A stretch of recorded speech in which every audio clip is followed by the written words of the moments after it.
Levinson, and this is Light On, Light Through. Episode 18, Keith Olbermann, Jack Bauer, and Samuel Taylor Coleridge. Now, I wonder if there were a survey taken around the world, which of those three names would be least known? Coleridge, Jack Bauer, or Keith Olbermann? And probably it would be Keith Olbermann. But he actually is the focus of this episode of Light On, Light Through. And I'll tell you why.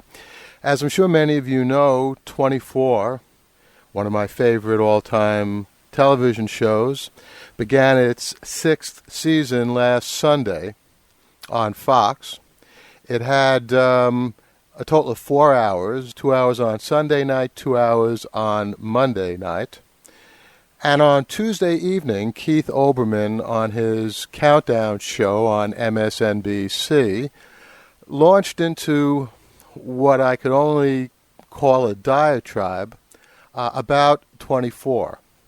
And in particular, Olbermann was concerned that the portrayal of terrorism in 24 in general, but in particular, some specific things especially upset Olbermann.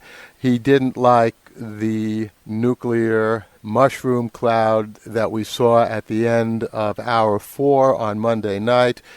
He didn't like the terrorist bombings, the suicide bombings on buses in Los Angeles and around the country, which are part of the tapestry of the show this year. And not only did Olbermann not like those elements of the show, but he went as far as to suggest that the reason that Fox and the people who produce 24 had put them into the show was because they, Fox and the producers of 24, want to help the Bush administration rally support for the Bush administration's policy on terrorism. Obviously, what we're doing now in Iraq, Homeland Security. Now, there's no doubt that the Bush administration is in dire straits as far as popularity and approval among Americans is concerned. And I certainly wouldn't put it past anyone in the Bush administration to use any method they could, including a television show, to rally support.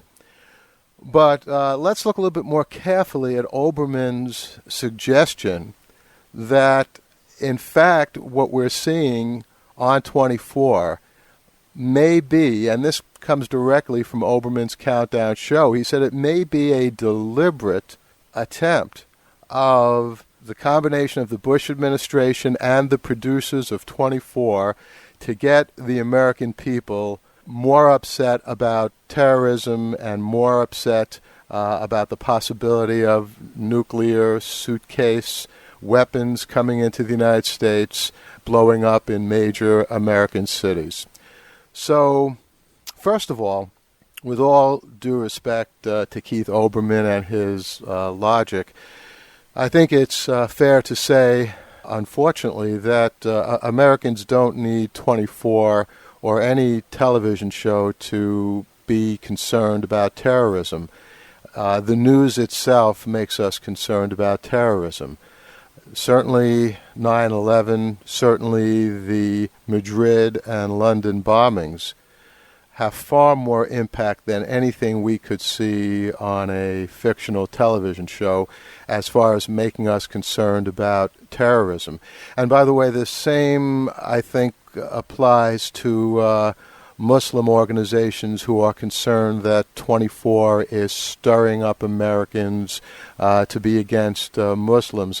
I think if there is an anti-Islamic feeling that Americans have, it's due to the fact that we can see with our own eyes what happened on 9/11, what happened in London, what happened in Madrid and elsewhere. And I think most Americans certainly don't hold all Muslims responsible for this, but at the same time, we can't deny the fact that it was Islamic extremists who were responsible for these horrendous events. And living in New York City and seeing firsthand what happened on September 11th and seeing the results of that to this very day, well, it's something that you don't easily forget, and it's never really completely out of your mind. So watching a show like 24, or for that matter, Sleeper Cell, or a movie that has to do with terrorism, sure, it might get us a tiny bit more in touch with those feelings than if we were watching a sitcom or, some kind of musical or some kind of historical drama that had nothing to do with terrorism. But the fact is the wellspring of concern that we have about terrorism, which is never really far from the surface, that is there because of the news and the reality, not because of 24 or any other show. But beyond that, there's something really ridiculous and frankly ignorant in Keith Olbermann's suggestion that Americans or anyone would, after seeing a television show, somehow have a profound change of opinion and not be suspicious of what the Bush administration was doing if previously they were, suddenly become supporters of the Bush administration if previously they were against that. Everything that we know about media and their impact on people suggests that people understand the difference between fact and fiction. And this is a fundamental Jeffersonian principle. Thomas Jefferson, who believed very strongly in maximum freedom of expression, or what we would today call dissemination of information of all kinds, because Jefferson saw that human beings, although we can be misled, we're fundamentally rational and fundamentally able to tell the difference between fact and fiction. And as a matter of fact, about 20 or 30 years after Jefferson created with his colleagues, James Madison and James Monroe, the Bill of Rights and the First Amendment and all of these important protections to our freedom. About 20, 30 years after that, someone over in England, a great poet by the name of Samuel Taylor Coleridge, published his Biographia Literaria, which was his, well, that's Latin for his literary biography. And this is where Coleridge comes into the title of this episode of Light On, Light Through, because Coleridge, in his Biographia Literaria, wonders what is it in the human being that allows us to enjoy a poem. Obviously, Coleridge, a poet, was very interested in that. And he came up with what I think is one of the all-time most brilliant, insightful phrases to help us understand how we enjoy poetry. And the beautiful thing about this phrase is it can help us understand how we enjoy all fiction. And Coleridge wrote that we have to bring a willing suspension of disbelief to our reading of any poem. And what Coleridge meant is we knowingly pretend when we read a poem that what we're reading is real, even if the poem is fiction. So, we get involved in the Iliad and the Odyssey and the great Greek epic poems. We know full well that Achilles may not have ever been alive, certainly isn't alive now. We know full well that the Greek gods were creations of the people back then. They were not real beings. We know all of that full well, and yet we can get totally enthralled in and enjoy those epic poems. Well, the same thing is true of today's fiction in our own time, Jack Bauer and 24. We can love that show, as I do, and we can get caught up in Jack Bauer's exploits. And what we're doing is we're bringing, in Coleridge's terms, a willing suspension of disbelief to those programs, and that's what is enabling us to enjoy them. But it's a willing suspension of disbelief, meaning in plainer English that we know full well that we're watching fiction on the television screen. When that nuclear weapon, when that suitcase nuke went off at the end of episode 4 of 24, does Keith Olbermann seriously think that there was even a single viewer in all of the United States who thought for a split second that that was actually happening? And yet, Keith Olbermann seriously suggests in his countdown diatribe that maybe 24 should be taken off the air. He couches that by saying, well, if the extremists, on the right-wing side of the spectrum are suggesting that maybe shows with certain sexual content shouldn't be on television, maybe by the same token, 24 should be taken off the air. And I don't believe that Olbermann is seriously suggesting that, but you know what? It's a dangerous thing. It's a very, very dangerous thing to begin bandying around talk of taking programs off the air. When Mayor Giuliani in New York City a few years ago expressed his dislike of an exhibit in a public museum and suggested that the exhibit maybe should be closed, and in fact it was not closed, but people were outraged, and I was among them, that a public figure, and certainly a mayor, would suggest that an art exhibit be closed down simply because he didn't like it. Now, obviously, Keith Olbermann is not a public official, but he does have a public podium. He does have a soapbox. And I think he does an enormous amount of damage to people who love free expression when he suggests, even in the way that he did, even in the hypothetical way that he did, that maybe 24 should be taken off the air. The fact of the matter is, we now live in a society in which there are many people who clamor daily for censorship. Our own FCC, Federal Communications Commission, is almost daily figuring out what kind of huge fine to levy against this or that television or radio station. They don't care. The FCC doesn't care, apparently, and apparently neither do a lot of people in Congress, that we have a First Amendment that says Congress shall make no law. Congress shall make no law. What do the words no law mean? Congress shall make no law abridging freedom of speech or the press. That's what the First Amendment says, but the FCC doesn't care. A lot of members of Congress don't care. And I don't know what Keith Olbermann truly feels about the First Amendment, but he shouldn't be even hypothetically suggesting that a television show, a work of fiction, be taken off the air simply because it might have the effect of shoring up some public support for the Bush administration. You know what? The Bush administration is beyond help. Even if the people at Fox and even if 24 were deliberately doing the Bush administration's bidding, even were that the case, it wouldn't help the Bush administration. So what is Keith Olbermann worried about?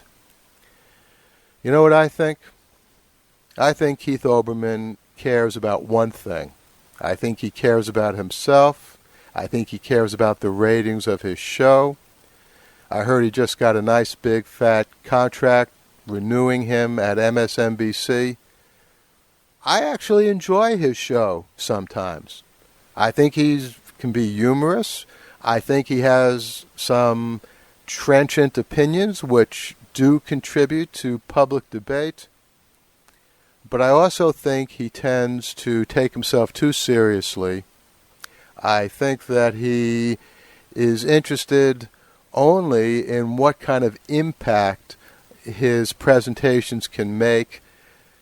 He and or his producers need to do a little bit more research before they go off and claim that a television show can influence public opinion the way he is suggesting, and even more so was somehow the result of a cabal between the people at Fox and the Bush administration. So, Keith, I think you owe 24 and the American people an apology. You have a little bit at the end of each of your countdown shows. You talk about the worst person in the world.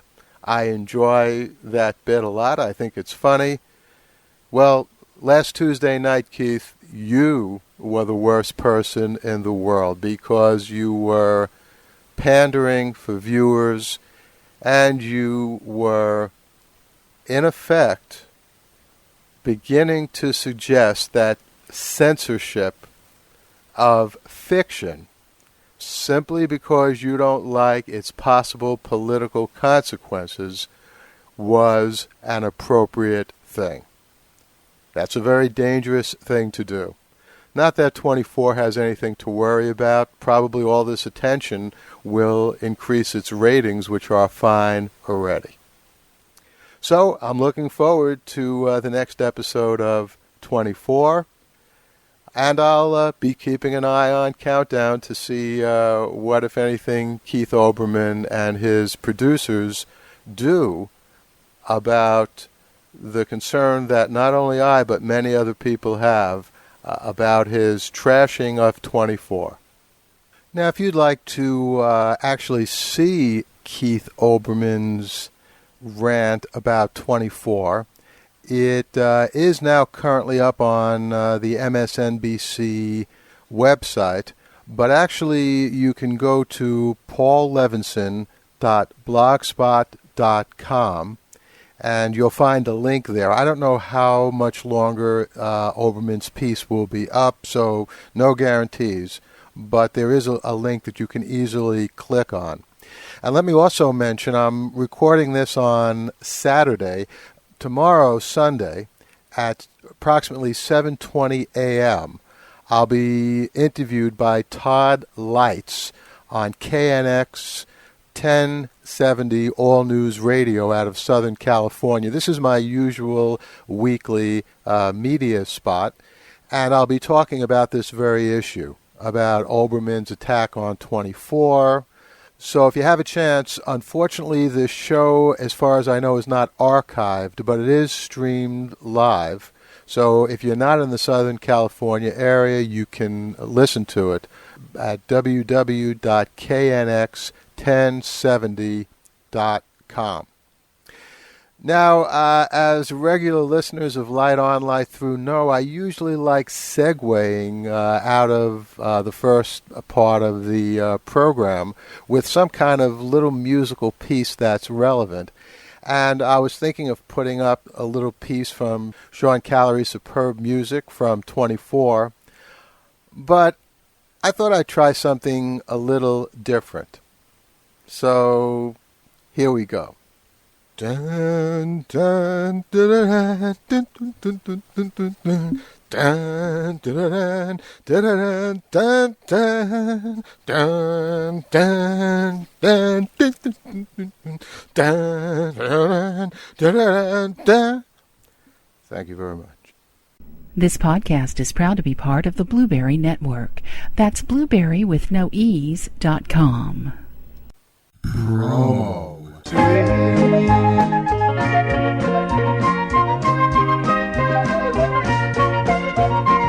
Well, thank you, Patsy Terrell, for that sweet blueberry announcement.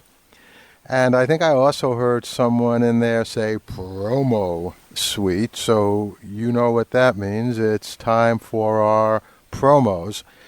And I want to, again, point you in the direction of Mike Thinks. He had a really good podcast a few days ago in which, among other things, he talked about a bizarre tactic that Yahoo seems to be trying out. And actually, I was a victim of it. If you're not careful, the Yahoo toolbar can take over your computer. And as a matter of fact, I don't know if there was a cause and effect, but about a month ago this happened to me, and shortly after my computer crashed.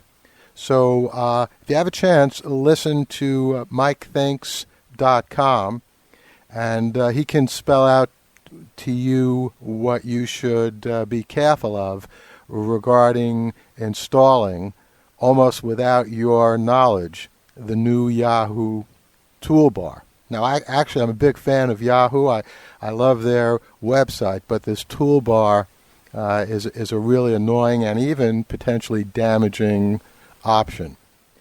And there's also a podcast that you won't hear a promo for, but let me just tell you about it. It's called the Curious Eternal Podcast. And if you enjoyed what you heard on Light Through a few weeks ago when I did the podcast about Carl Sagan, you'll really love the Curious Eternal Podcast. The easiest way to get there is go to lightonlightthrough.com, look down the right-hand column, and you'll find a link that you can use to get to the Curious Eternal Podcast. For that matter, you'll find a link on lightonlightthrough.com, also to MikeThinks.com. Now, let me also mention on Paul Levinson blogspot.com, I already said that you can get the link to the Keith Olbermann rant against 24. You'll also find some other helpful links there. For example, if you are interested in reading Coleridge's Biographia Literaria, there's a nice convenient link for you on paullevinson.blogspot.com. Well, listen, the next few days we'll have some really great television, and as all of you know, I'm a great champion of television. I think it's one of the greatest dramatical forms ever really to have been invented. It's right up there with classic Greek tragedy and Shakespearean plays. And in the next few days, of course, in addition to the continuing stories on 24, you'll also have Rome, which will be going into its second episode. Battlestar Galactica is coming back also this Sunday night, so there should be some good television viewing. So, sit back, relax, enjoy. I'll see you next time.